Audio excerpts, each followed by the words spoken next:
Okay, so let's talk about the orchestra of you. That is your hormones. Let's dive a little bit deeper today, remembering that you've got these main sex hormones. I'm going to imagine those like a vocal trio. The soprano, the diva, she gets all the press, but you know that she can be incredibly annoying if she's not balanced. Who she needs to be balanced by? The progesterone, that second soprano, the creamy filling. She's calming. Ooh, she's good with sleep. And also the alto, the foundation. She's got strength. She's got confidence. She's got muscle and bone strength, and she also has libido, sex appeal. So those three are your trio in the front.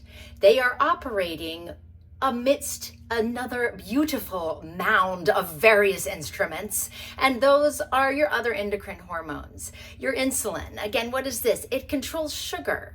It also controls to some degree your body composition, how much fat you store. It has a major role in cognitive health as well. If you're on a sugar roller coaster ride, your insulin is on a roller coaster ride, it's hard to think straight. And we know that that is a major player in terms of cognitive risk, dementia risk, and so on. So insulin is really important. Your thyroid hormones, a lot of times we get confused. Am I gaining weight because of my thyroid? Am I gaining weight because of peri or post or menopause? What is going on? Temperature regulation, again, hot flashes, other temperature regulation. Sometimes this can get confusing. And so we check these things to make sure that we know that we're treating you well.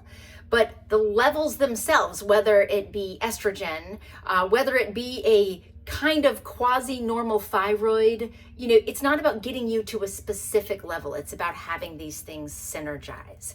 You start to see why lifestyle is so important when you think about cortisol.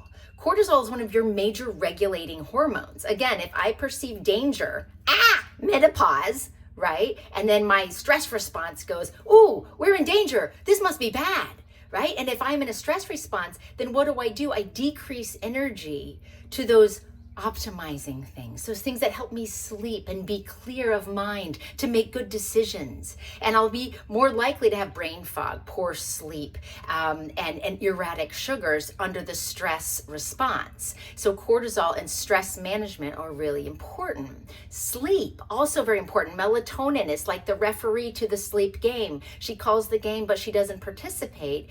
But she also has a relationship with cortisol. High stress, ooh, maybe can't sleep so well. These things all kind of intertwine. That's why sometimes when we throw one single pill at something, like we're taught to do in the medical world, and we're taught to compartmentalize you into whatever said specialty is, sometimes we miss it. Because estrogen, for example, progesterone also has receptors throughout your entire body, throughout every organ system. This transition, as you transition into your best, finest menopausal self, comes with a lot of other organ system changes. If we just narrow the spectrum to, well, are you bleeding a lot? Well, have you missed your periods? Well, you having hot flashes? Well, I guess it's not perimenopause. Then we know that's not right. Right? There's a lot of other symptoms, sleep problems, stress problems, resilience problems, body composition changes that women truly do struggle with, and they might not have hot flashes or significant hot flashes or period changes during those early stages of perimenopause, certainly. So that's why it's important to understand this trio, this orchestra, and who's conducting it, the brain. The brain, this neuroendocrine system. Your brain helps you control your hormones. Your hormones feed back to the brain to help understand how this system is regulated. But we want to keep this relatively simple and just understand the basic concepts. I want you to think back to puberty. Yes, enjoy those wonderful thoughts. I know it was a great time for many of us. What's happening? Okay. Think back even further. You are born as a woman with all of the eggs you'll ever have. That's a lot of eggs, right? You have about 1 to 2 million eggs during that time.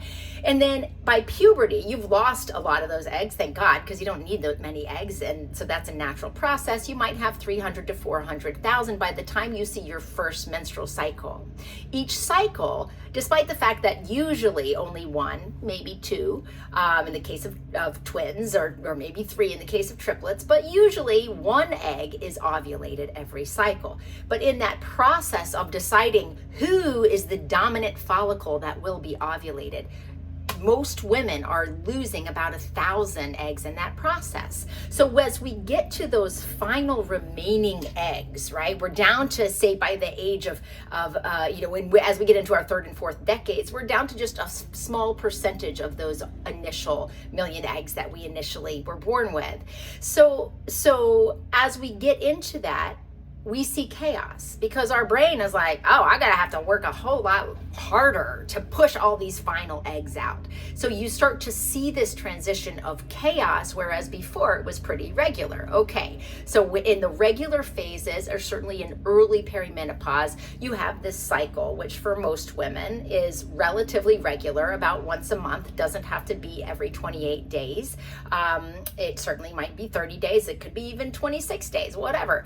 But in the first half, you're developing that follicle. The estrogen is going up. Most women feel better. The day one of the cycle is the first day you bleed. Then estrogen gradually increases to a peak where you see your peak of testosterone right there at ovulation, which is usually around mid-cycle. That's when most women, depending on how they utilize their estrogen, feel their best. After that, the egg pops out, and in that little area, that little sac it was contained in and developing in, that becomes the corpus luteum that produces progesterone. That progesterone then starts increasing and becomes the dominant hormone in the second half of the cycle. That's called the luteal phase.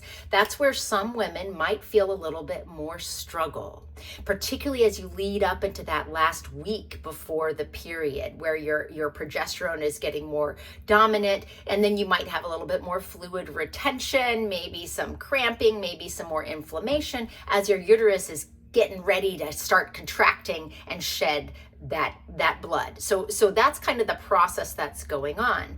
As you see, as we get into perimenopause, what often happens first is we're not as consistent with our progesterone production. So earlier in perimenopause, you might see some inconsistent cycles. They might become closer together before they start getting further apart. You'll often see lower levels or symptoms of lower progesterone because that production from the corpus luteum is not as consistent. Also, we're not ovulating as consistently. We might not ovulate every month. And so as a result, many women feel that supporting their progesterone in early perimenopause can be very helpful. But again, that really takes looking at the foundation. So we'll talk through other things that are happening as our progesterone is declining. Often sleep can be declining. Remember, she's that creamy filling. Sometimes we feel more anxiety and thinking, gosh, why am I so anxious? Do I have something to be afraid of? What is happening? And you're like just not feeling like yourself. Well, so often that progesterone and that decline of progesterone is contributing to some of those mood symptom changes, those sleep changes, as well as some of the period irregularity that some people might find. Later in the transition, we start seeing perhaps more symptoms of estrogen decline. But earlier, our estrogen is all over the map. And so sometimes women actually have symptoms that are consistent with higher relative estrogen because it's just all over the place. So things like heavier periods, swollen, tender breast, weight gain, those can be because of the high relative estrogen and you're kind of puttering out progesterone. So again, those things need to be personalized with you, with your symptoms, with your provider to know what's the best way to manage that. And also, yes, hormones might be and can be transformational with women, especially if they're having those vasomotor symptoms. What are those? Those are like hot flashes or night sweats. Those are the most classic and clearest indication for the hormones, but hormones can be helpful for many other symptoms if you're a good candidate for them, which most women are. There's few cases where you're not. Again, that needs to be personalized with your provider. And remember, it's not a one size fits all. It's not that I started hormones and boom, I'm perfect. This is great. I feel like my best 25-year-old self again. Not at all. Again, still, you're going to find more power if we look at the foundation to help you utilize those hormones that you have or those hormones that you're taking more effectively. So in the next courses, we'll go through it more in depth about the nutrition that will help you utilize your estrogen and regulate those hormones more effectively through the microbiome that is really in charge of how you utilize your estrogen, for example. Also sleep and stress and toxin exposure that can dysregulate some of these hormones and make it harder to shift them to the good direction where they want to go. So I hope that gives you a good understanding of why this course is important and starting to understand what's happening during this transition.